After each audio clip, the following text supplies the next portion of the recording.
Well, good morning. We'd like to welcome you to the 6th Annual Rocky Mountain Economic Summit today. My name is Tyler Norton. I am the co-founder and CEO of Hero Partners, and we're excited to be here with you today. We have a great agenda and outline, and appreciate you joining us for the activity today. A little context on this event. My partners, Justin and Cody Hyde, who are two cowboys from Star Valley, Wyoming, not too far from here, about 7 years ago said, you know, we ought to host an economic summit and bring some of the top minds around the world and entrepreneurs here to Star Valley. They were actually riding horses when they had the idea. And we own a fly fishing property over in Star Valley, and we said, let's host an event, fly fishing before, and bring everyone in. And that's just been 6 years ago. 5 years ago, we met David Kotok and the Global Interdependence Center at that event and created a partnership with them, and it's just grown to be a really significant experience, and we're grateful you join us here today.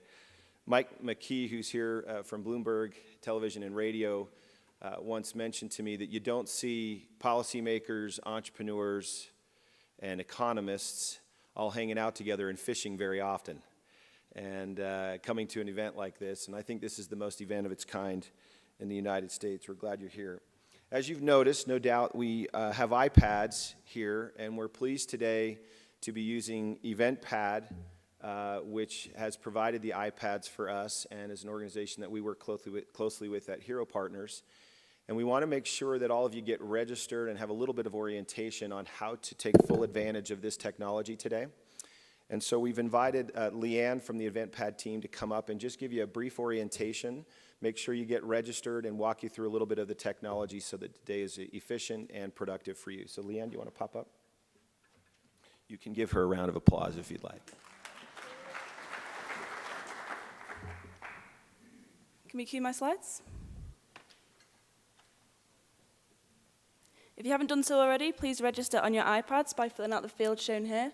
After each break, you'll be able to register on any iPad just by using your email address and password, so please make sure your password is memorable. Once you've logged in, you have access to all of the content on the homepage. And you can navigate this content by clicking on the buttons on the screen. You have access to the schedule, to the biographies of all of our speakers, and the biographies of all of our sponsors. Presentations and polling questions will be automatically pushed to your iPads, but you can also access this by clicking on the presentations button in the top right.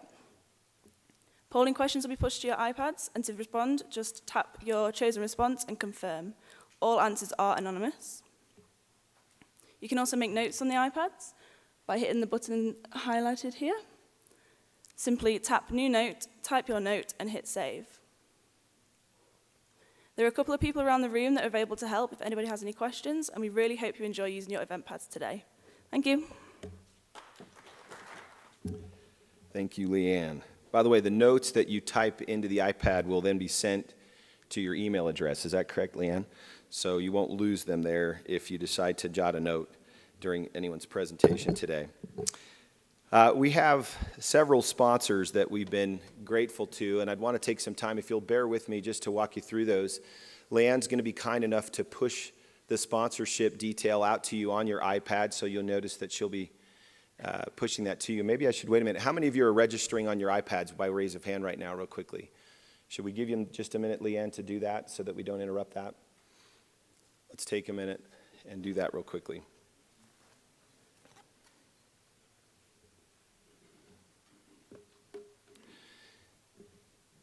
As you finish registering there and getting set up, allow me just to take a minute and talk briefly about our first three sponsors.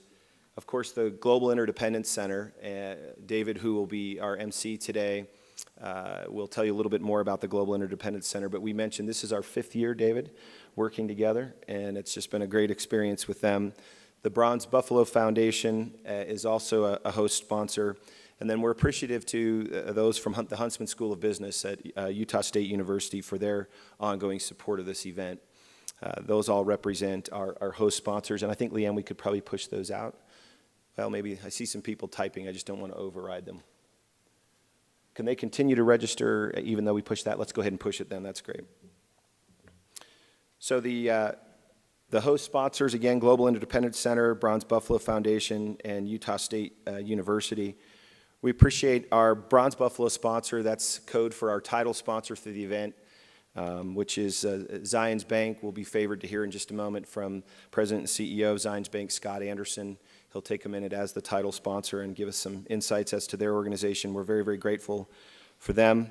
I should also mention that Zions is involved with and sponsoring the whole Rocky Mountain Summit series. And if you saw outside there, we've got an energy summit in this exact location here in just a month, August 19th through the 23rd. We'd love to have you consider joining us for that and appreciate Zion's sponsorship of all the Summit Series events that we're hosting this year. Our Grand Teton sponsors, you'll notice all of our sponsorships are named after the beautiful sites in this area. Our Grand Teton sponsors, Mass Mutual, the Hero Partners. We appreciate Rolls-Royce. If you saw several vehicles out front there, sign up if you'd like to drive a Rolls-Royce. They brought them out for you to test drive those. We appreciate Lindsay and her team being here with us. And then Dunn Properties. Our Jenny Lake sponsors, Crew Capital. We're grateful to Mike Bennett and his team for their support. And the Jackson Lake sponsors, our friends at Little Giant Ladders, who we appreciate their help as well. We have 15 Yellowstone sponsors. I won't read all of their names, the first 8 of which should be on your iPads if you've got yourself registered there. Another 7 on the next slide. We appreciate all of our Yellowstone sponsors for their help. And then our last sponsorship level is Snake River sponsorship. We're grateful to those that have helped us as well. Let's give them all a round of applause for their help before I have Scott Anderson come up.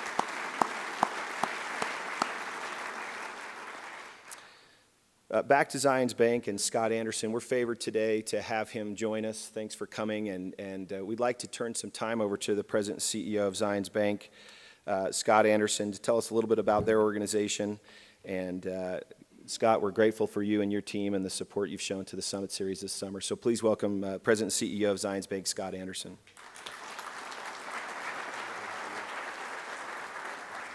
Well, it's a real privilege for me to be here today, and we're excited to help launch the 6th annual Rocky Mountain Summit. As said, I'm President and CEO of Zions Bank, and we're proud to be this presenting sponsor for this great event. It's grown into a compelling forum featuring some of the most innovative minds in business and some very interesting ideas that come out of it. So we're thrilled to be here. We're also thrilled to announce that we're opening today our first office here in Wyoming and here in Jackson at 25 South Willow Street. This is a unique office that's focused on business, wealth management, residential real estate, and corporate treasury services. Some of you may not be familiar with Zions. We're actually about 140 years old. And so I wanted to show you a brief 140-second video that takes you through the 140 years of our history. So if we could roll the video, I think this will give you a good idea of who we are. 140 years of Zions Bank history in 140 seconds. It all started July 6, 1873. Governor Brigham Young of the Utah Territory considers organizing a savings bank in the Salt Lake Valley called Zions Savings Bank and Trust Company.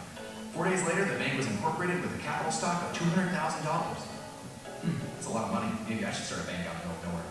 October 3rd, 1873, the day the doors flew open, cashiers recorded deposits of almost $6,000 by 46 depositors. $6,000 back in those days was nothing to sneeze at. During the 1880s and 90s, financial assistance from the bank helped launch several industrial firms that would later become Kennecott Copper, Union Pacific, Utah Power, and Mountain Fuel. You can bet most major industries in Utah were served by Zions in their formative years. In 1960, a bigger bank was needed in Vernal, Utah. To save money on shipping materials, 80,000 masonry bricks from Salt Lake City were wrapped in paper and then thrown in the mailbox. They traveled more than 420 miles by parcel post, much cheaper than sending them by freight wagon. After this stunt, the U.S. Postal Service had to impose weight limits on daily shipments. Today, Zions Bank's rental office has the distinction of being the only bank in the country entirely shipped by mail. After the Great Depression, many banks across the nation closed involuntarily. In February of 1932, worried depositors withdrew $1.5 million in 2.5 days, prompting Bank President Heber J. Grant to place a sign in the window assuring that there was no safer bank in the state or the nation. By the end of the month, total deposits exceeded withdrawals. Without that sign, this video probably would have ended here. Luckily, it doesn't. On December 31st, 1957, Zion Savings Bank and Trust Company, Utah Savings and Trust Company, and First National Bank of Salt Lake City merged to form Zion's First National Bank. Also, the apostrophe in Zion's was dropped. I never really liked that apostrophe anyway. A few years later, on April 22nd, 1960, the Church of Jesus Christ of Latter-day Saints sold the majority of the control of the bank to Keystone Insurance and Investment Company. I guess that's what they call separation of church and bank. Skip ahead to a more recent time, June 1991. Zion's Bank starts an annual tradition called the Paint-a-thon, where bankers drop the balance sheets and pick up paintbrushes to join together in sprucing up the homes of the elderly and disabled. This event always brings out my youth, Van Gogh. In July of 1997, the Gem State learned what local decision-making really means when Zion's Bank entered Idaho. Who doesn't like a good Idaho spot? Today, Zion's Bank employs roughly 2,600 people in 128 locations throughout the communities of Utah and Idaho. They really haven't forgotten what keeps them in business. And that's 140 years of Zion's Bank history in 140 seconds.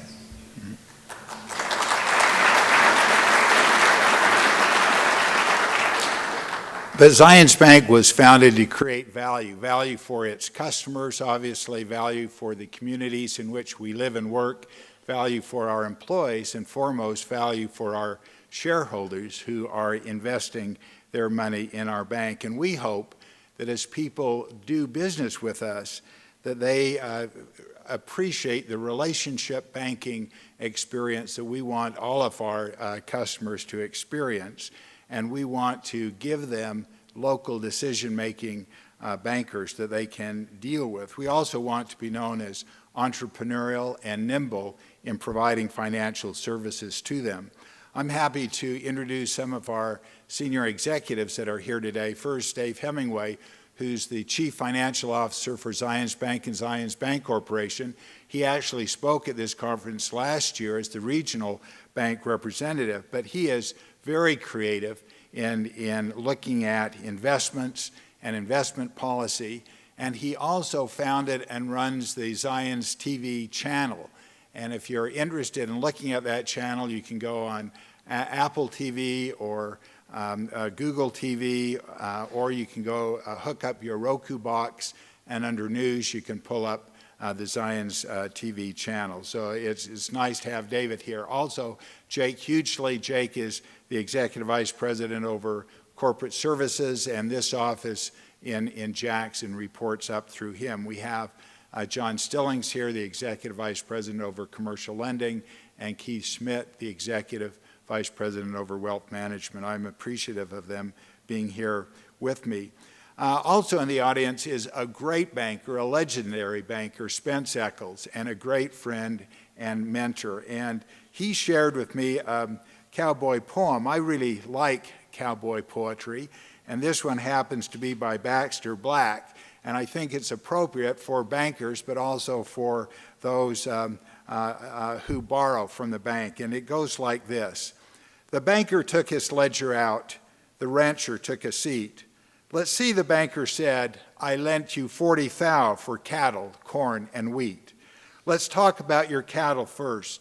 The rancher's face looked pained. You know how bad the market's been. Lost 15, he explained. 15 what? 15 cents a pound, the banker quizzed. 15 died of thirst? Nope, the rancher replied. $15,000 lost. But hey, it could be worse. The banker swallowed hard, then asked, well, what about your grain? The hoppers ate up all my wheat. The sweet corn needed rain. My pig got stuck. My son got drunk and joined the Mooney's church. I figure I'm down 40 thou. But hey, it could be worse. What do you mean, the banker sputtered. What do you mean it could be worse? That isn't even funny. The banker shrugged and then replied, it could have been my money. So Spence, thanks. You're a great banker and a great friend. We didn't collect an incident. Yeah, and only he could. But Zion's Bank has its roots in towns and cities and rural communities across the Intermountain West. Zion's Bank has 128 offices throughout Utah and Idaho and now Wyoming, and specialty offices throughout the rest of the United States, where we specialized in ag financing, municipal financing, and small business financing. We are the lead bank for Zions Bank Corporation, a $55 billion bank holding company with affiliate banks in 10 western states. And as I said, we are committed to provide value through this sort of unique banking operation. And we want to create value for you, our customers, because your stories make our story possible. Our employees are as committed to our community's future as I think all of us are, and as we have presences in small towns and large cities across our market area, that gives us a very deep personal relationship and stake in the growth and vitality of the communities we serve. Our success as an organization has been and will continue to be tied to the success of the individuals and the businesses and the communities we serve. We are excited, as I said, to be here. We're excited to be part of Teton County and to have a branch here in this county. We're anxious to do our part to help ensure the continued success of this community and the individuals and businesses who call this home. I'm also excited to introduce Senior Vice President Todd Harris, who's the president of our business commercial office here in Jackson. He has 25 years of excellent banking experience. He's an expert in commercial and small business lending, and his expertise has helped lead Zions Bank to be the 4th largest small business lender in the nation. Again, we're proud to be part of this summit. We're glad to be here with you, and we look forward to hearing the speakers. Thank you very much. Thanks to Zions Bank and to all the executives that are here with us today. It's my pleasure now to introduce to you David Kotok. David has become a dear friend over the last 5 years. Lots of fishing together at these fishing tournaments we host in Star Valley prior to this event, and is a wonderful person. Leanne, if you could shoot out David's bio, I'll just call out some things. He asked me to abbreviate it, but he has such an incredible background. I think it might be worth all of us taking a look at what he's accomplished. He founded Cumberland Advisors in 1973 and has been its chief investment officer since inception. He has a varied background, studied at Wharton, where he received his undergraduate work in economics. He's also got an organizational dynamics master's degree. I know David's passion for the Global Interdependence Center. He serves as the director and program chairman of the GIC, and several of his associates from the GIC, of course, are here with him today. As you see there, he's a member of the National Business Economics Issues Council. He's often seen on television as an expert on several different issues related to the economy and markets.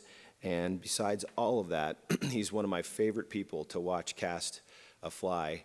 He's a very talented fly fisherman. Please welcome our MC today, Mr. David Kotok.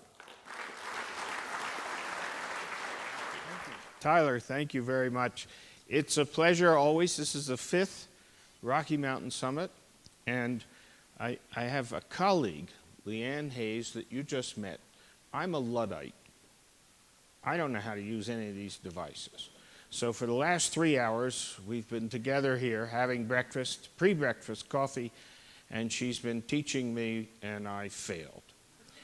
So she's going to help me. I'm going to cue off slides. And is everyone registered to vote? Because we're going to take some information, so we're all set. Let me thank Event Pads and all the help. This is a first time we're using this technology, so it should be, supposed to be a lot of fun. A couple things I need to do. I need to thank the Bronze Buffalo Foundation. We've been partners now for years, and the University of Utah Business School. And I have colleagues from the Global Interdependence Center. I can't see them, but you can see them. We have a chairman emeritus here. Bill Dunkelberg, where are you? Let's come out where we can see you.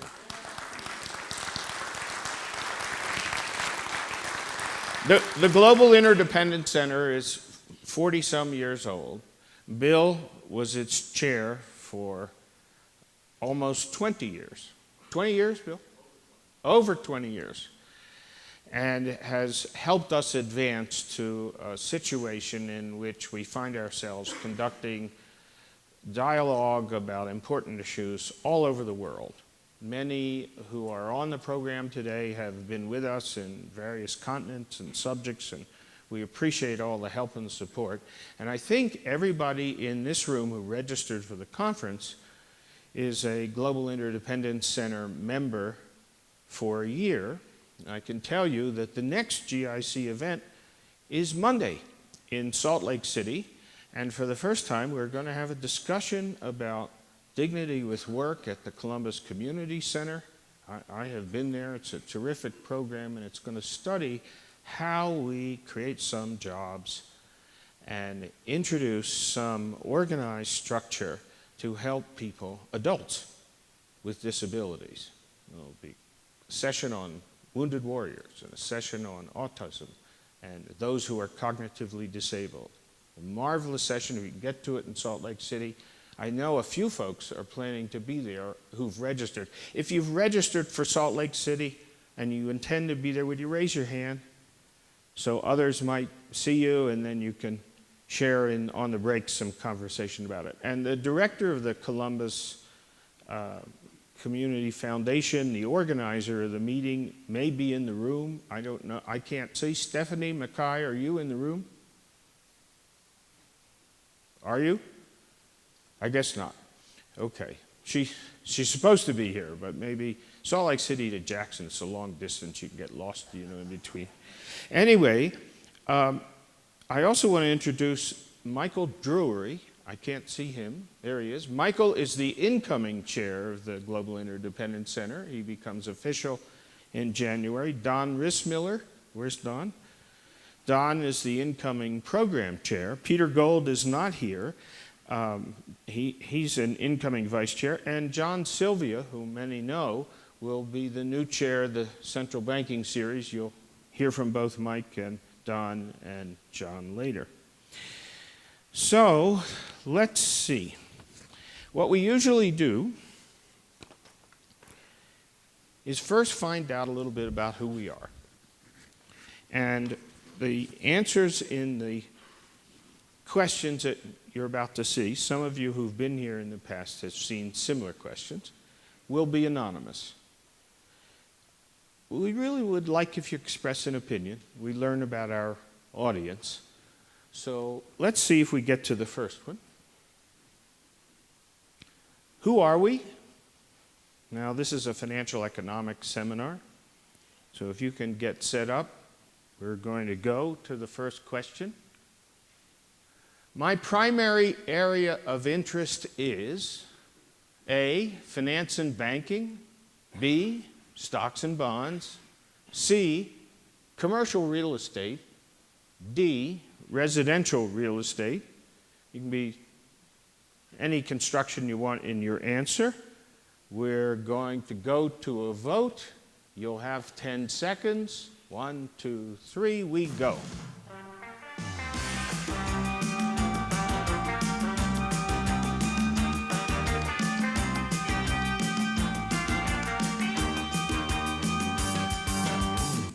Let's see what we have. Okay. Finance and banking wins. Well, Zion's Bank, you got a winner here today. Stocks and bonds, residential real estate and commercial real estate come in at the end. That would suggest to me as an investment advisor that the real estate market's the one to look at right now. Okay, let's get to the next question.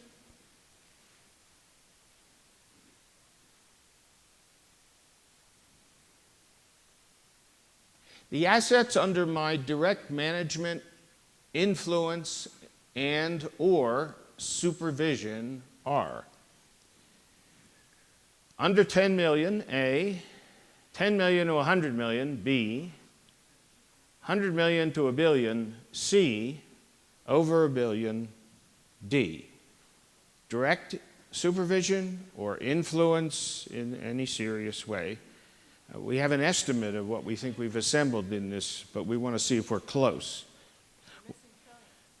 We actually talked about trillion, and and we were going to put it in, but we've got folks from the Federal Reserve, and they'll win it. So we're not. So that's why we limit it to like this. All right, we're about ready to vote. Everybody ready? 1, 2, 3, go.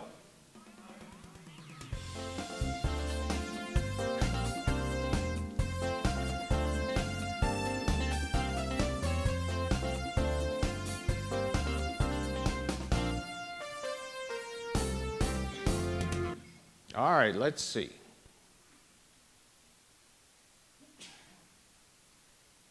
It's an interesting mix. An interesting thing for us that, after seeing this kind of information, is that's a distribution that is fairly typical of each year we gather.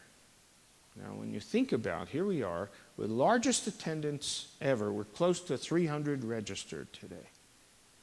And 20% of this audience is influencing or supervising over $1 billion in wealth. And the rest are trying to join that party.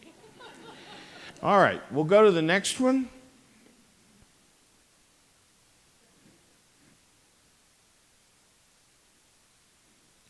We want to know something about media, so we want to get some opinions.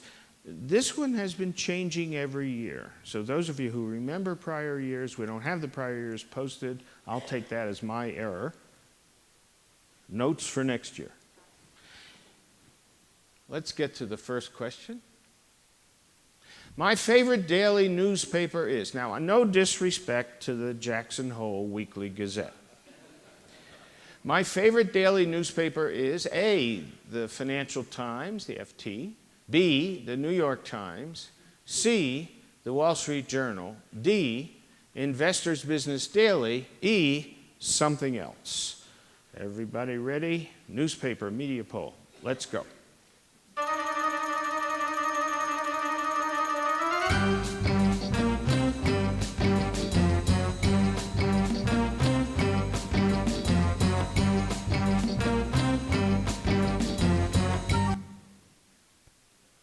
And the winner is the Wall Street Journal. Over the years, there has been a gradual decline in the Wall Street Journal. In one of these meetings, I recall, we were close to 70%, which is an interesting change to watch every year.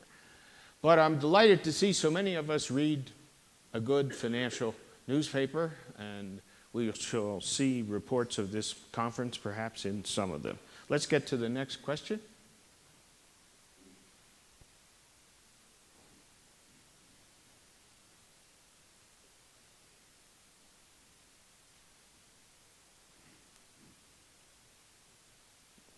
My favorite financial television information source is Bloomberg, Mike McKee, CNBC, CNN, Fox or Fox Business, either one, and Al Jazeera. Everybody ready? Let's vote.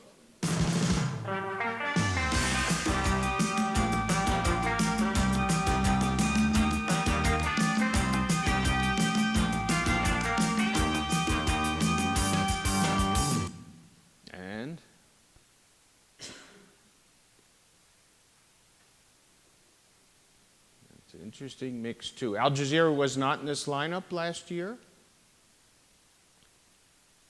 And it looks to me from prior years, this is the first time Bloomberg is number one. Michael McKee from Bloomberg Television.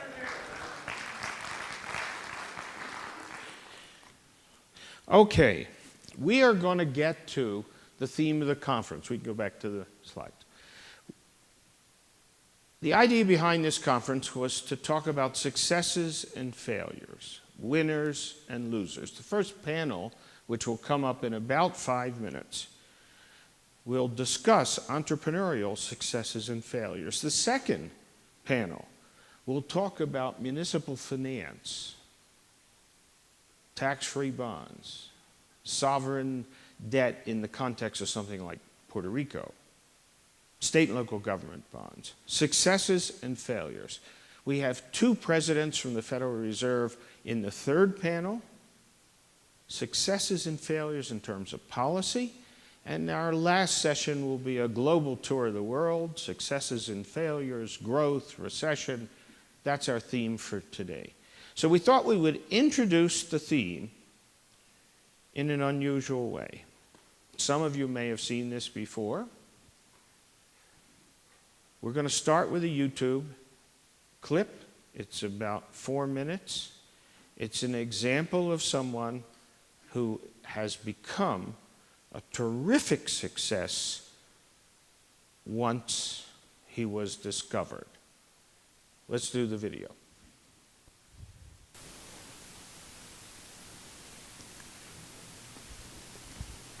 But for the next contestant, the world of showbiz seems a million miles away. It's Paul, a mobile phone salesman from South Wales. One day, I tell my friends, my dream is to spend my life doing what I feel I was born to do. Paul, what are you here for today, Paul? To sing opera.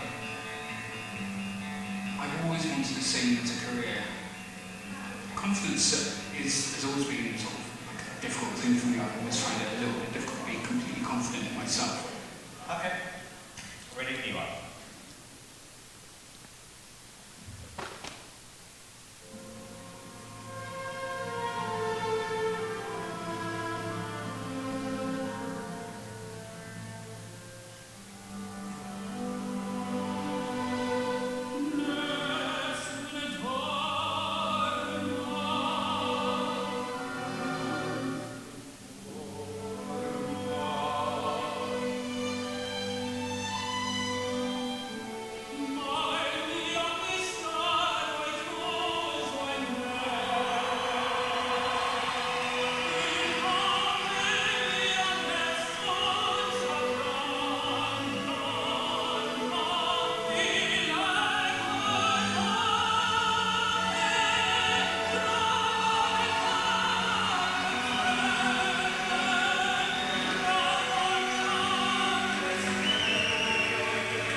So you work at Cardphone Warehouse, and you did that. I wasn't expecting that. No, it was fine. This was a complete breath of fresh air. I thought you were absolutely fantastic. You have an incredible voice. I think if you keep singing like that, you are going to be one of the favourites to win this whole competition. I think that we've got a case of a little lump of coal here that's going to turn into a diamond. Okay, moment of truth, young man. Here's. Absolutely, yes. Amanda, Yes. Paul, you are true to the attraction.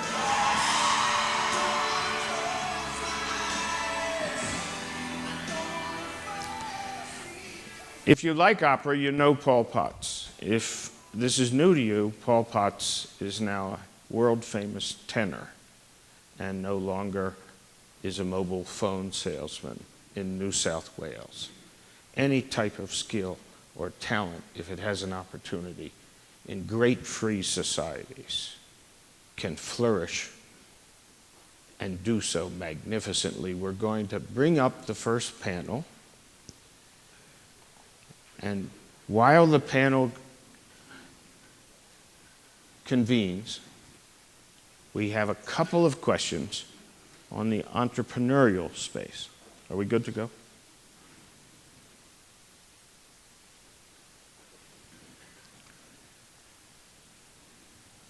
Everybody ready? First question. The government, and we'll define that very broadly, so go wherever you'd like with it, currently encourages entrepreneurial success, discourages entrepreneurial success, C, sends a mixed message, D, I don't know. Everybody ready? Let's vote.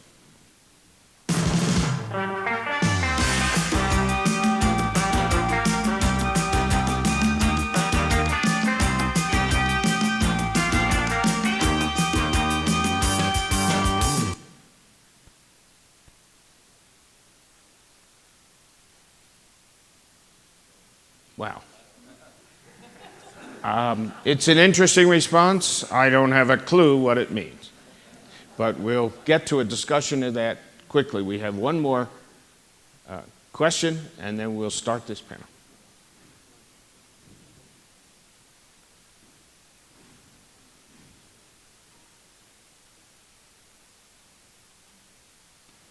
If I were forming a new global business, I would do so as A, an American corporation in the United States, B, as a foreign corporation outside the United States, C, I don't know. Let's vote.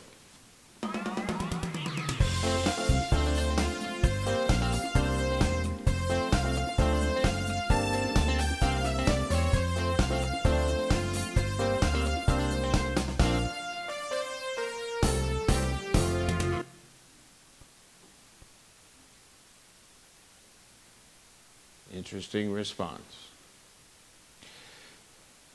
37% of this audience would elect to start a new global business outside of the United States.